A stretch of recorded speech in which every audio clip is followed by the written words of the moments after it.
I'm trying to talk to y'all, and I'm having so many technical difficulties that it's really getting on my nerves. Anyway, let me try to make this brief. Good afternoon, everyone. My name is Jasmine, and thank you for watching Once and Often. I wanted to make this video to publicly acknowledge and thank Tasha Smith from the Adoption Journey podcast and motivational speaker and author Catherine Garland. These women arranged the first annual Black Adoptee Meetup, which took place here in Atlanta, Georgia this past weekend. It was everything. It was everything we didn't even know we needed. This was so planned last minute. It was a matter of them asking us in June who wanted to do this, and adoptees represented from different parts of the US and was like, I'm there. We had Jersey represent, North Carolina, California, Tennessee, South Carolina, Indiana, Florida. People from everywhere came to be in attendance. And it was so warm. It was so welcoming because it wasn't that awkward environment of telling someone that you were adopted and getting the, oh, you poor abandoned child reaction. It was a matter of us all knowing that we were adopted and being in a group where we understood each other. People who are not adopted won't understand adopted people and the emotions that we carry, and most won't even try. But this weekend was truly everything. So many of us shared our stories, whether we were born to drug addicted women like myself. That was the start of our story because, of course, nowhere is a woman addicted to drugs thinking right after shooting up, oh, I got to get to the doctor in the morning to see about this baby. It's not too common. It's not too common. Many were adopted because they were born to teenage moms. Some were placed for adoption because they were mixed race, born to same race couples. Some were taken from their families. It was, regardless of whatever your adoption story was, Tasha and Catherine put it together. They said in June, or they asked in June, who wants to do this? And the people showed up in October.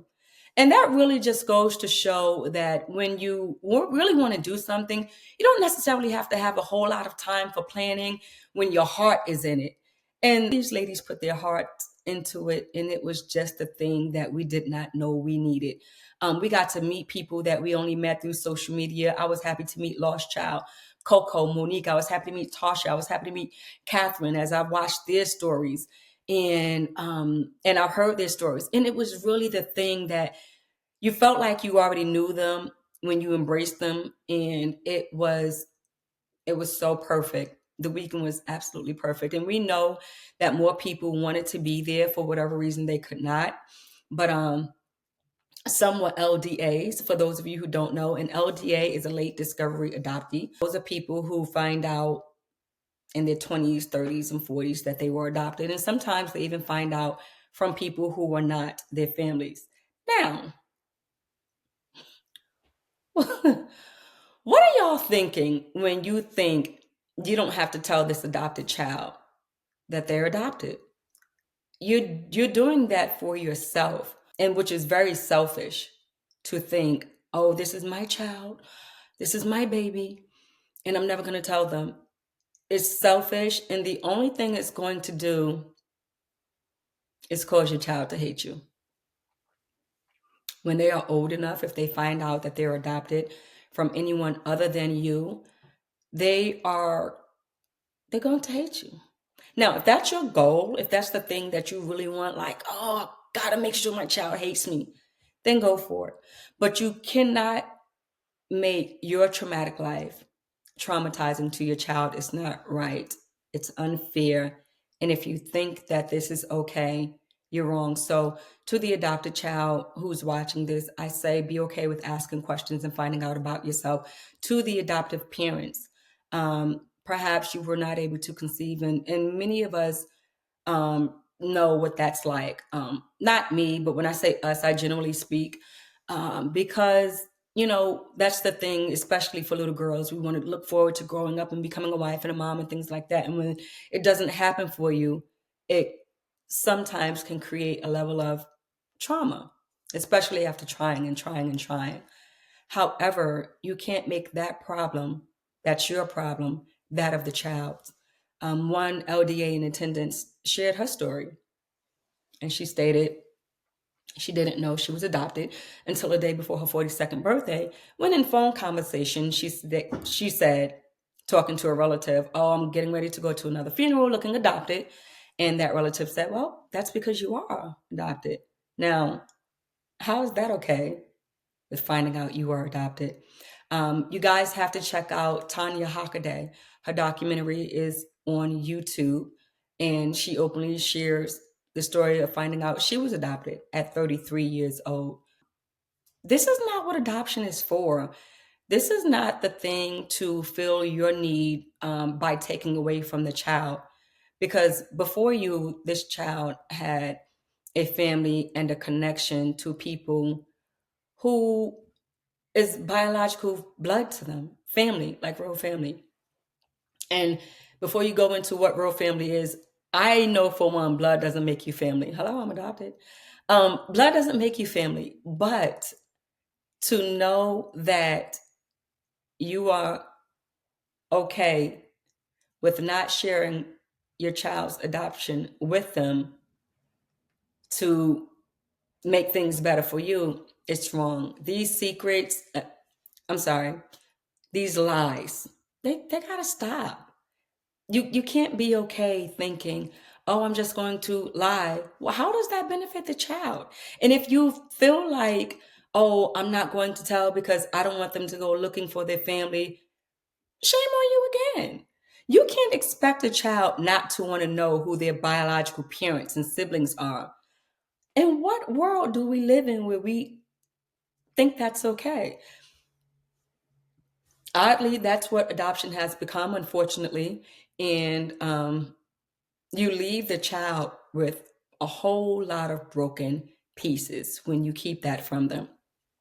And in saying that, I want to just shout out my mom because she told me early enough. I wasn't two, but I wasn't 15, so later in life, I was at an age where I understood adoption. And she gave me everything she knew. She told me about my mom being a drug addict. She told me about my other siblings, where they were. And she told me that I couldn't come home with someone who had the same name as my brother. So this is what adoption looks like. So when you guys feel like, "I'm never going to tell my child because it's me who made them family," you kind of have to. You really just kind of have to. You have to get out of your feelings and let the child know before they are of a certain age. You know that I'm your mom. You know that this is dad, but you are adopted. Practice that. Practice those words, and just make it okay with yourself. Because as long as it's okay with you, you'll make it okay for the child. And the work that they want to put in to find their biological family, you should support. And if you don't support that, shame on you. I speak to all adoptive parents and I say, shame on you for not wanting your adopted child to know that they are adopted and not wanting them to find their biological family. Because in what world do we live in where we make this okay? Anyway, before I get on my soapbox, again, the Black Adoptee Meetup was fantabulous. Tasha, thank you. Kathy, thank you. I mean, down to the events that they had planned. It was perfect. It was, guys, who wants to come? Who can make it? This is where we're going to be. This is the itinerary. And it was really everything. So if you guys don't know Tasha Smith, and if you don't know Catherine Garland, are you even adopted? You have to follow them. Stay up to date.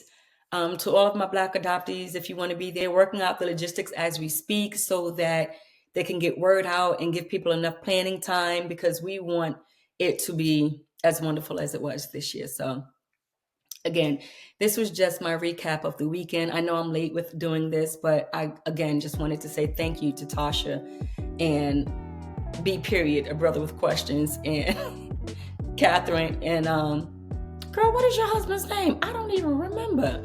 But thank you to you all who planned this and made it what it was. I was so happy to meet Coco Lost, Monique I love y'all. Thank you so much. And I can't wait to meet y'all again. Bye.